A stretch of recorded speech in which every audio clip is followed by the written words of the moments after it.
We're going to take the North and never give it back. So that's a good pick. You get the corner. I got to go bold, right? I got to go bold for this. Yeah, she's got some nice long Welcome back to the Unbearable Sports Podcast. I'm your host, Brad Barron. Make sure to like and subscribe out there on YouTube and also rate the show 5 stars everywhere that you get your podcast.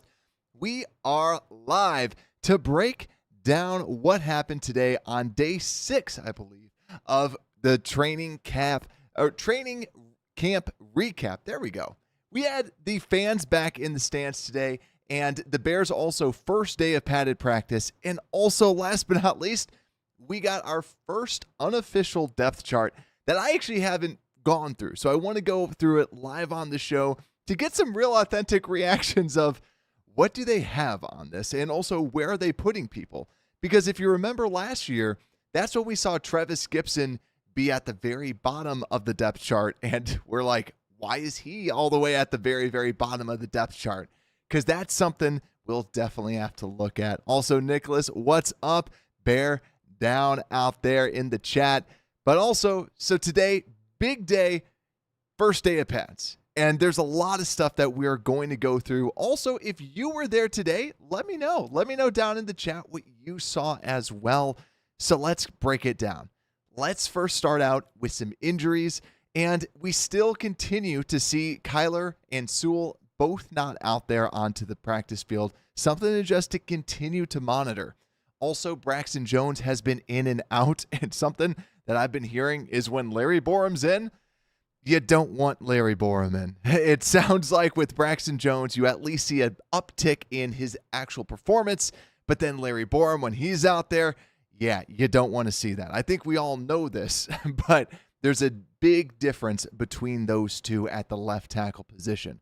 Also, we saw Tevin Jenkins go down with a small injury, and then what ended up happening is Bill Murray, not the comedian, but Bill Murray, the guard, ends up taking that guard spot, which I do find interesting because we have Ja'Tyre Carter. So I thought it was interesting and noteworthy that Bill Murray comes in as the left guard rather than Ja'Tyre Carter, who has been a typical fixture at that guard position as the backup. But also, when we're talking about the guard position, Matt Pryor is someone who has gotten a lot of snaps at the guard position as well, that it was a little interesting to see that he wasn't out there as well as the left guard. So interesting development there that Bill Murray kind of as that backup left guard, but wanted to call that out too. Also, Jacob Martin, someone that we had as a stock up player recently, not out there, got banged up, and I don't think that he returned back to practice. So something to monitor there. Like I've said, Jacob Martin to me reminds me a lot of Rasheem Green at this point, where solid player, but you're not going to expect him to dominate. But if he can give you good production, get you 4 sacks as the 4th string defensive end, awesome. Yet again, we have the depth chart that we'll go through later on to see where he is at. But let's talk about the biggest news today.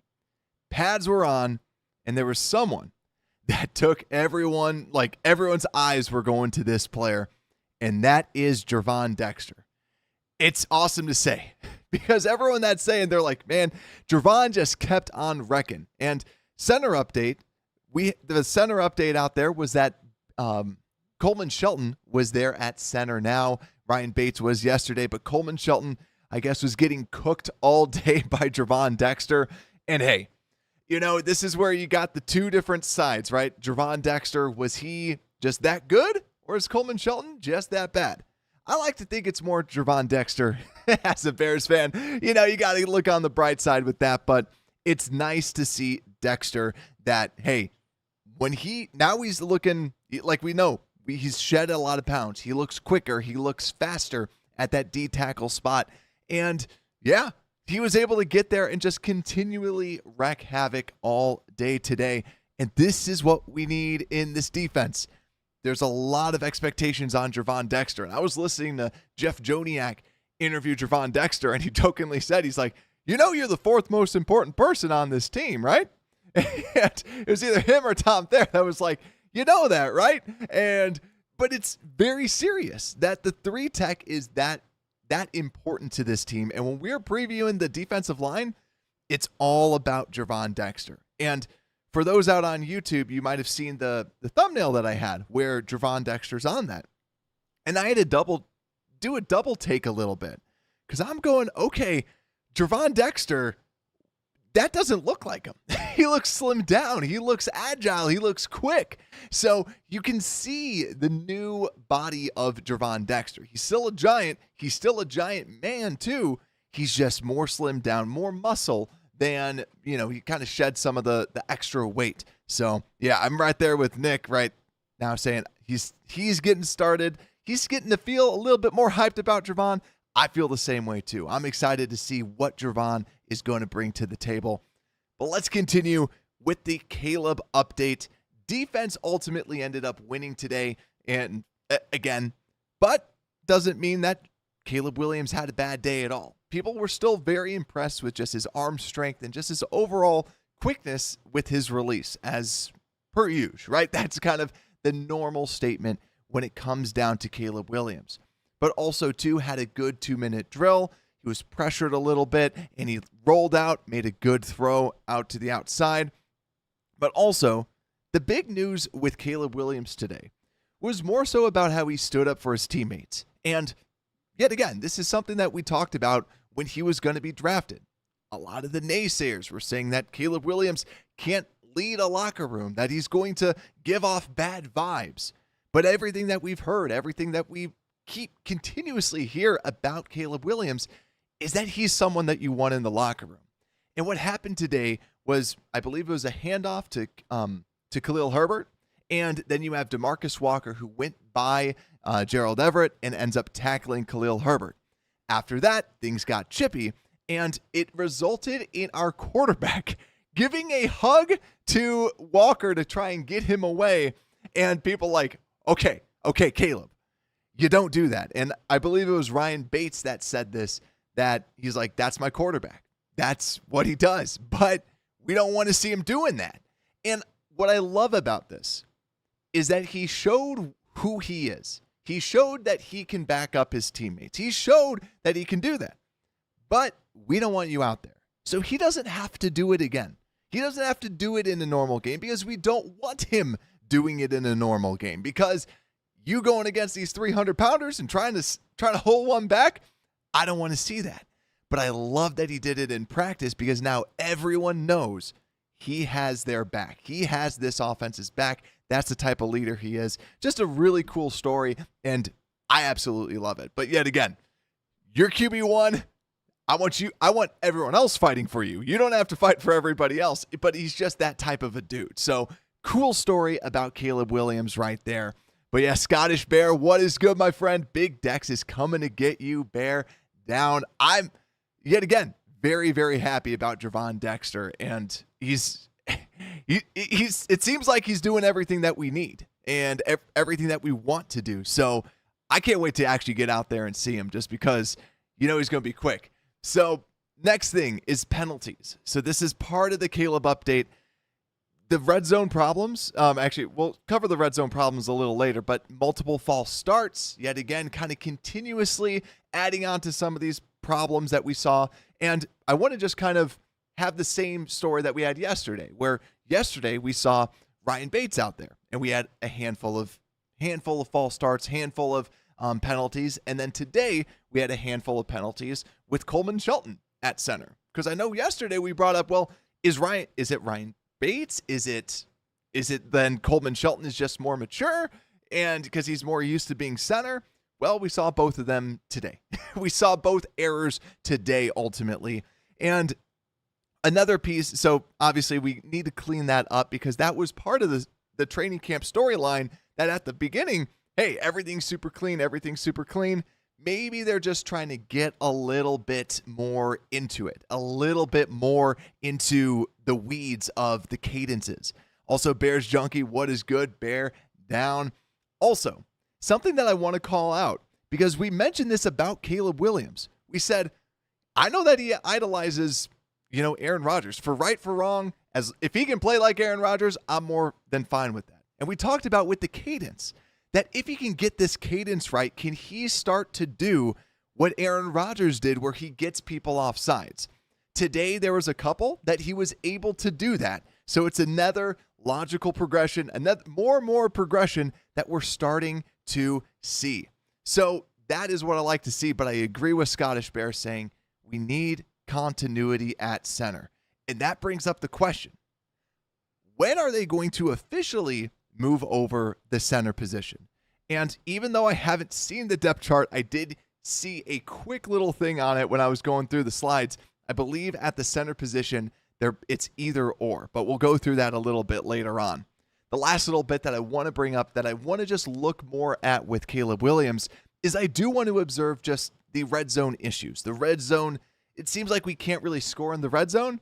And typically when you see something that becomes a trend in training camp, then that ends up carrying over into the actual league. It comes like, but last year we kept saying they kept throwing very, very short patterns. They weren't really trying to attack downfield. That was the offense all last year. So this year, it seems like we haven't been able to score touchdowns in the red zone. That is something that hopefully can start to improve as Caleb gets more used to this offense. Next, speaking of the offense, good day for Tyler Scott. Tyler Scott up and down so far where he's gotten some really good ups, but then all of a sudden he might start dropping passes. Everyone's saying, hey, Tyler Scott was getting open. Tyler Scott was making plays. Tyler Scott was making catches. And I think overall, even though that Tyler Scott has been making these good plays, I still have no regrets about the Rome Odunze draft pick because you still want, you take that top tier wide receiver talent.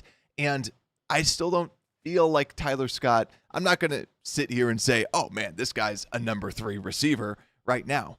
It's promising that we're at least seeing some of these receptions, seeing more development as him as a wide receiver. Just you want to see that continuously grow so that, hey, he doesn't need to be a wide receiver 3, but if Keenan Allen or someone goes down, he can at least fill that role. But more of the role I feel is going to be pushed onto like a Rome or the other two if one of those were to go down. But Tyler Scott, good day today. And now we have to talk about another person who was just booming the ball. I saw this all over social media. People were seeing this and people were getting excited. Torrey Taylor, the punter, the punt god, as people call him, the crocodile punter. He was shocking a lot of people with just his natural, just boomingness. And I heard on CHGO that they were trying to time to see what was the hang time with him punting the football because people were saying it was outrageous. And supposedly when they were trying to time him, they claimed that it was getting around 5 seconds, which is absurd. Because if it's 4 seconds, that's good. But people were saying 5 seconds, absolutely crazy. Also, Skokes, what is good, my friend? He was able to be at camp. Skokes, what did you think then? I want to know what you think down in the chat. Scottish saying too, just remember at college, that was Caleb Williams' strength red zone. That's a very good point. It will click once he gets to know his teammates. And that's a very good point too, because I'm also hearing that it's some of the vibes that he's getting off with his teammates on in the red zone. And if you think about it, when you're in that short area, you really need to know what they're going to do because you have a very tight window to try to get the ball in. Are they going to, if they're done with their route, are they going to go in? Are they going to stay there? Are they going to go out? You need to develop that rapport with your wide receiver. So I think that's a very good point right there. Next, let's talk a little bit about the other thoughts. More of these miscellaneous things that have been kind of scattered around. We've talked about Ian Wheeler before in our running back preview, that Ian Wheeler has wheels, hence the name. Just like his name entails, this dude's got wheels. This guy can fly. And this was another day that, hey, he was flying out there, impressed some people just with his speed, because that's what we know that he has. Then I heard that, hey, he might have missed a blocking assignment and then was talked to by the coach. Ian Wheeler is definitely someone, I know we always preview our games. He's someone that is going to be on my list of people to watch out for during that Hall of Fame game because I think people are going to be shocked at just how fast he is, how quick he is, because in a boring game like the Hall of Fame game, you want someone to watch, and running backs are very, very easy to watch. But Skoke's also saying Taylor is definitely a weapon. Offense was choppy, but still made some flash plays. Yeah, and that's where the consistency with the offense. That's where early on, probably not so much, but let's see it in a couple weeks for sure. Another person I want to shout out is Khalil Herbert. Just continuously, I don't think he gets enough love because people are like, okay, we already have running backs. We got Roschon Johnson, who's a fan favorite. I like him too. But Khalil Herbert is still a darn good running back. And he has very good speed and just has been a good running back. The biggest question is just, we know he can't run block. I mean, he can't pass block. So that is someone that I want to just give more love to because he has looked good. He has continuously been a solid player. People are like, listen, I personally want to see him at a kick return spot. We know that he's going to be reliable. We know he's going to hold on to the football. We know he's going to give you a big play. And also as a running back, in the new kickoff format, I think he gives you a lot more upside than a lot of others. So Khalil Herbert I wanted to bring up. And the last but not least, Tyson Bagent. It's going to break my heart, but Tyson Bagent supposedly was terrible today. And Tyson Bagent has kind of continuously not looked phenomenal. Not terrible, but today was a bad day. Some have even equated it to PJ Walker, which makes me, I don't even want to say that. But Tyson Bagent is someone that needs to look a little bit better. He had a good interview. I watched that. He was cool. It was fun to listen to him talk, but he's got to play better. He had 2 consecutive interceptions today. Not a great look for the great Tyson Bagent at QB2. So now that is my just brief training camp recap. But now it is time to check out this depth chart. Like I said, I have not looked through this depth chart yet. So I'm excited to see what it is that we have out here. But I mentioned that there was some ores. So let's go through this. Let's start at the top. So wide receivers. You got DJ Moore starting, Tyler Scott as the backup, DeAndre Carter as the backup for Tyler Scott. That's semi-noteworthy, I guess, but nothing too crazy. Then Dante Pettis, Freddie Swain, John Jackson, all kind of in the back end. Okay? Nothing crazy to see there. Left tackle, Braxton Jones, Larry Borum. Kind of figured that. Karan Amagaji as the third string. Left guard, Tevin Jenkins. Okay, here we go. First pause. Tevin Jenkins as the starter, Jatyree Carter as the backup. Keep in mind, we were just talking about this. Jatyree Carter wasn't the backup when he was put in. I mean, when Tevin Jenkins went down today, it was actually Bill Murray. So Bill Murray came into it instead of Jatyree Carter. So that's a little interesting. Bill Murray is actually listed as the third string right guard behind Matt Pryor. Like we were just talking about. Matt Pryor has been the primary right guard backup. So interesting that they threw him all the way over to the left side rather than having Jatyree Carter out there. So something, maybe there were some other people, maybe he was already running with the twos or something, but maybe that's actually the reason why. Maybe they just wanted him to run with the twos. That's kind of my guess, but it doesn't make sense when you have the unofficial depth chart. Yet again, it is unofficial. So center, here's where we have Ryan Bates or Coleman Shelton. They literally put an or in between the first string and second string. So they really wanted to emphasize that that's a position battle, and Doug Kramer as the third string. Right guard, we already went through that. Theo Benedict is the fourth stringer. Right tackle, Darnell Wright, Jake Curhan as the backup there. And then Avion Collins as the third string. That's interesting because Collins has always been someone that has kind of battled for that second string. So let's also tight end, Cole Kmet, Gerald Everett. And then, Mercedes Lewis, Stephen Carlson, Tommy Sweeney, and Brendan Bates. Nothing to see there. Other wide receiver spot, Keenan Allen, Roma Dunze. And then, obviously we kind of expected that. They don't go with the whole slot receiver, so technically Rome is the backup. And then, Valus, then Colin Johnson, Simba Webster, Peter LeBlanc. And then here we go. We got some two interesting pieces out here now. So we got Caleb Williams as the starter, Tyson Bagent or Brett Rippon. And then we have Austin Reed as the fourth string. I agree with Bears Junkie. I've never seen or before, for sure. And then Scottish Bear saying Groundhog Day. Ian Wheeler reminds him of Cordero Patterson. I like that. But Tyson Bagent or Brett Rippon. And we talked about this with the quarterbacks, that Brett Rippon, if he looks good, could be your backup. But it's really more so what can Tyson Bagent do and what plays more to your what you want for your quarterback, for your first string quarterback who plays a more similar style. But like we said, Tyson Bagent had a bad day today during camp. Does that completely write him off? Also, how much do they want to throw it deep? Tyson Bagent isn't really known for this deep ball, more of a short and intermediate player.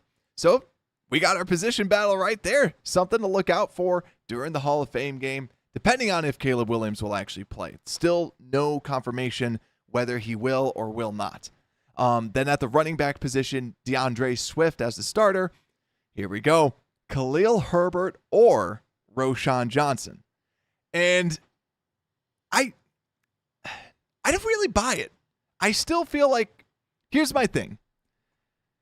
Because, yeah, Nicholas is saying this too. The Herbert or Roschon? I guess, let me know in the chat. Who would you play as the second running back? I'm generally curious. Like, who would you have as the second running back? Herbert or Johnson? And I don't know if this is just because Roschon is such a good third down player that, hey, and also we look at last year, right? Think about last year. What do we think about with, like, for the Seattle Seahawks? They had their two-headed running back, and Charbonnet was the backup, who was more of Roschon's style, more of a ground and pound running back, while their starter was more the quickness. Swift and Herbert have very similar skill sets when it comes to just their natural speed, quickness, and burst. While Roschon is more of the power guy. And that's where I think Herbert is the better running back. I think if Swift were to go down, Herbert would be the starter. But I think that Roschon's probably going to get more reps straight out the gate because of his third down efficiency, being able to block, being able to catch better as well. But let's see what y'all think. Scottish Bear saying in Waldron's system, Roschon blocks better. Exactly. I think that because of the blocking, it's going to be Roschon. And Sean saying, hey, Brad, do you think you could keep a closer eye and report on Booker in camp? Yes, I will be looking out for more of the stuff on him. And then Sean saying, too, I'd play Herbert, but I would consider trading either one for a fourth rounder if one team loses their starter in preseason. I have talked about how I don't love the idea of getting rid of Herbert unless you can trade him for a good haul. Like, I think a fourth rounder is fair enough because you're going to move on from him anyway. And Roschon, like we were talking about, probably would get majority of the snaps anyways. And also, if Ian Wheeler can actually play the running back position, you got Homer, you got Wheeler, so it'd be interesting. But also a little bit about Austin Booker. I have been hearing that Austin Booker has been looking pretty darn good, that he had some reps with the ones as well. So not like saying that he's going to be a true starter or anything, but it's good to see that him as a rookie has been getting some more reps with the ones and has actually looked pretty darn impressive. So that's where, too, when you talk about Dominique Robinson, you go, all right, well, we got the Dominique Robinson replacement. We have that. So it's something that, yeah, I'll definitely keep an eye out for. And then fullback, the position battle, Kari Blasingame versus himself. So that's what we have for the offense.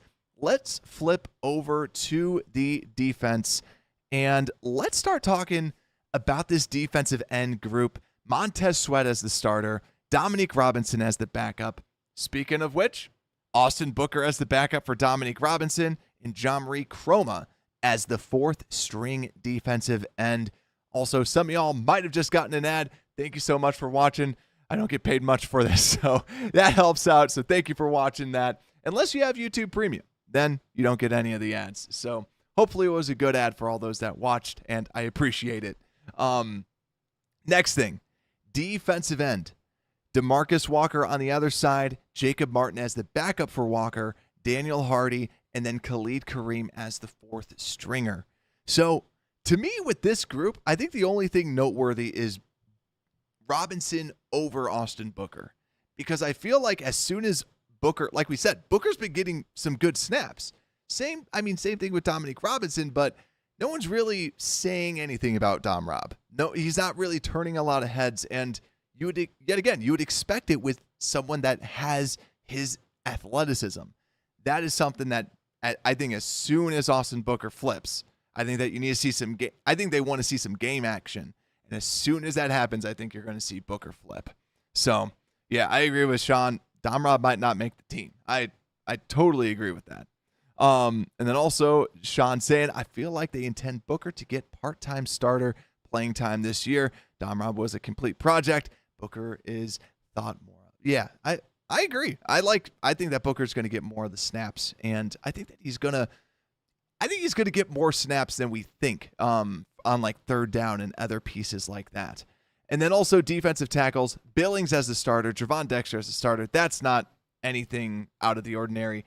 Zach Pickens as the primary backup, Byron Cowart as the backup for Gervon Dexter. That was someone that we've talked about where he's typically played defensive end, played some D tackle. So he is the backup. He's the second string. And then third strings, Michael Dwarmafor and Keith Randolph Jr., followed by Deshaun Mallory as the very far backup. So yet again, keep an eye on Keith Randolph Jr. versus Cowart. If he can play in the NFL, I think that you can see him taking Cowart's spot. Otherwise, I don't really see there being unless they bring someone in, which I can't really see that. But yet again, we also heard they're playing more defensive ends at D tackle. So maybe that's one of the ways that they swing it around is let's start moving some people inside. But also Scottish Bear saying, if the Bears bring in Yannick Ngakoue or a D end, Dom Rob is on the bubble. I agree. And that's also another big piece is, yeah, they could just go with the 5 defensive ends. So I think ultimately that's probably when they really do kind of put that into the bubble. And then Big Bill has been getting snaps at 3 tech. I could see that. I mean, you kind of play different areas in there as well. So some ones, some threes. Then also Sean saying, I look for the Bears to possibly pick up another backup D tackle. That would be interesting. Bears junk. And yeah, during the preseason cuts, Bears junkie Dom had a good day today. He heard. I haven't heard much from that, so I'm more than fine to hear that. And then Sean saying too, it'd be nice to have Keith Randolph to get pushed to the practice squad. He could. And I don't think that people are going to be jumping after him that much, right? He is an undrafted rookie free agent, so if he does, then yeah. So I like that there. Then linebackers. They have 2 linebackers out there. They got T.J. Edwards, Tremaine Edmonds, and then backups Amen and Jack Sanborn. Nothing out of the ordinary. Then you have Noah Sewell and Micah Baskerville. Yet again, nothing crazy there. And then Carl Jones, Paul Moala, and Javine White, the person that they just signed. Nothing crazy with the linebackers. If we go over to safeties, we got Jaquan Brisker, Kevin Byard as starters, obviously. Elijah Hicks and Jonathan Owens as the backups. Yep. Tarvarius Moore and Adrian Colbert as the third stringers. Yeah, as expected. Douglas Coleman and Quindell Johnson as fourth strings. Yep. Safeties, as expected. Defensive backs, Kyler Gordon, Tyree Stevenson, Jalen Johnson. Then backups, Greg Stroman, Terrell Smith, and Jalen Jones. Kind of expected that. Then Josh Blackwell as third stringer with Leon Jones, and then Reddy Stewart as a fourth stringer. Josh Blackwell's the only person. We've talked about Leon Jones a little bit. Do I think Leon Jones could push out Jalen Jones? Probably not. I think that there's a little mini battle between Jalen Jones and Leon Jones, but I think Jalen's like 80% of the way there. He's probably going to get it unless Leon Jones balls out during some of these games. But then Greg Stroman Jr. and Josh Blackwell is definitely a position battle to look out for because Stroman is a reliable player, but Blackwell's got the swagger. Blackwell's got this kind of next level to his game that I really like. So those 4 stringers are people to definitely watch out for. Also, Ron, claw up. I love it. Bear down. What is good, my friend? Hope everything has been well. Scotch Bear saying Josh Blackwell is quality. And also Sean saying maybe with the new kickoff rule, an extra linebacker. Yeah, I think that the whole kickoff rule, I think that that's something that people are really sleeping on because now we see kick returner Velus Jones or DeAndre Carter, punt return DeAndre Carter or Velus Jones. And keep in mind, too, they've had a million different punt returners out there. And also, like we've said, what about Khalil Herbert? why do they have them as like a position battle with this? And yeah, everything else is kind of what you would expect. But I do feel like with this kickoff rule, we're going to see a different 53-man roster, because the reason why the reason why we keep going back to this whole kickoff rule, for those that don't know, basically in the kickoff rule today or last year, you have people running full speed, and the objective is get down there as fast as possible. And then when you're blocking, you're more so trying to be agile, trying to block someone. So you wanted to have some lighter players out there.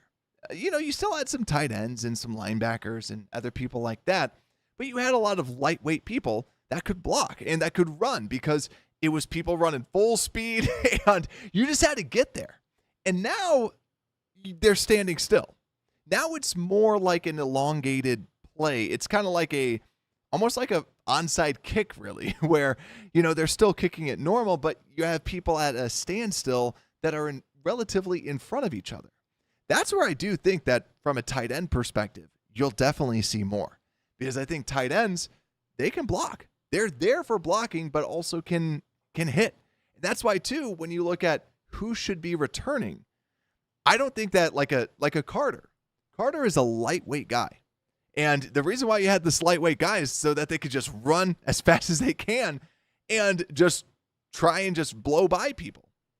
Well, with this new format, you might see more, hey, we're developing the line. It's almost like a gigantic offensive line.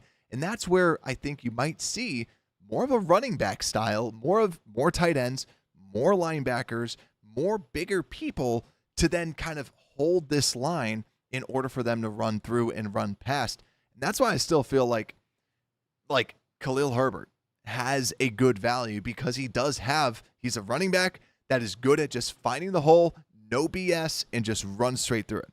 Velus Jones, if he just figures out how to not fumble the football or drop things all the time, would be a phenomenal person to have out there. That's why I also said I really like Ian Wheeler for special teams. I don't know if he's been getting some snaps. I haven't heard anything about him getting snaps, but that's going to be something that I'm looking out for is Wheeler getting snaps, because this guy can just flat out fly. You just need someone that can fly, and then you need your blockers, because as soon as you get one hole, I think that you're going to see more touchdowns this year than you did before, because as long as there's a hole, people are going to be flying. And so that's where, too, Khalil Herbert's got more value than I think a lot of people are giving him credit for. So Khalil Herbert, man, for sure. But yeah, that's about it for going through the training camp, going through training camp today, also going through the unofficial depth chart. Thank you all so much for coming out. I'm glad that we did this live show, because I always try to do it right after work and things have been nuts. So it's been nice to just kind of get it done. Talk to y'all people out there. And also, if you're watching, make sure to drop a like, make sure to subscribe too. It helps out the channel tremendously. We try to keep you covered with all things Bears training camp. And guess what? We are less than 7 days away from Bears football. I am pumped. Yes, it's going to be the Hall of Fame game, but you already know we're going to keep you covered with all the things, all the people to watch out for, so that you can enjoy the most out of that Hall of Fame game. So with that, Unbearable Sports Podcast, we are out.